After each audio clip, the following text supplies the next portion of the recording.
Welcome everybody to How Fast Will It Go, and today we're dealing with the 1985 HDT VK Commodore Group A. Now this has 1500 horsepower, 1100 pounds-feet of torque from an 8.9 litre double supercharged V8 engine. Now the car weighs it's 2,750 pounds, has all-wheel drive, and it can now do 0 to 60 in 2.572 seconds and 0 to 104.578 seconds. So yeah, I'm not expecting this to be able to match the cars at the top of the leaderboard because it's obviously quite old. It's not 100% aerodynamically great, but at least it will be quicker than the Ford F-150 Lightning from the previous episode, as it's at least not a pickup truck that weighs a lot. So yeah, let's get out there and see what it can do.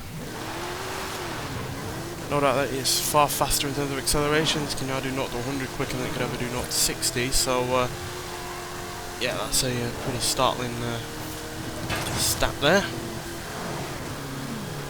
But yeah, this was only ever meant to do 142, and it didn't even have 300 horsepower originally. So yeah, we're obviously asking quite a lot from this.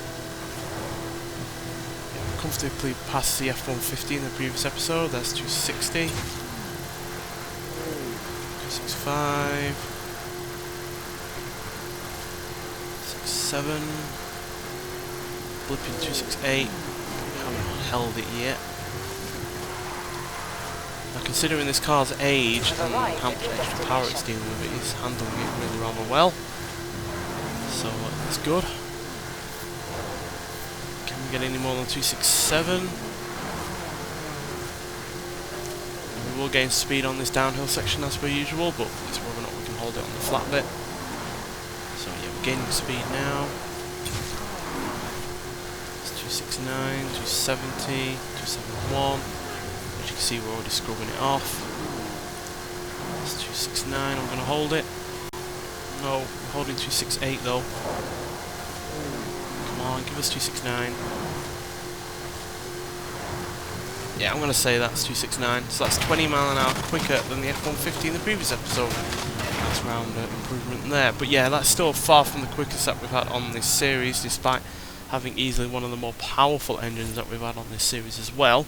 But absolute power does not mean, a quick top speed. So yeah, 269 miles an hour nonetheless means it's beaten some really rather modern cars like the Ferrari SF90 Stradale, the Porsche 911 Sport Classic, the Toyota GR Supra, as well as in 2021 Porsche 911 GT3, and it's also beaten the likes of the Lamborghini Espada and the Mazda 323 GTR.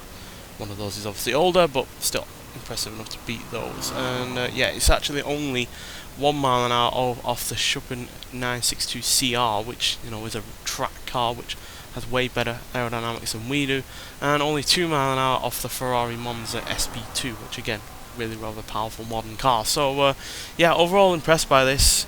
Not quite as much in terms of the top speed, even though it has beaten some modern cars, but purely just in the fact that it's able to handle all of that speed, acceleration, and all of that extra horsepower, considering, like I said, it only managed 142 originally, only had a 4-speed gearbox, and yeah, only had about 260 horsepower in stock form as well. So yeah, to bump that up to 269 miles an hour, which is 127 mile an hour quicker, and then add on that about 1200 horsepower thereabouts, that's mightily impressive that it's able to deal with that, and yeah, not have any real handling issues. So yeah, might not be the quickest that we've had, but considering how old it is easily one of the more impressive vehicles that we've had on this series so far. Nonetheless, thanks for watching, and I'll see you in the next one. Bye.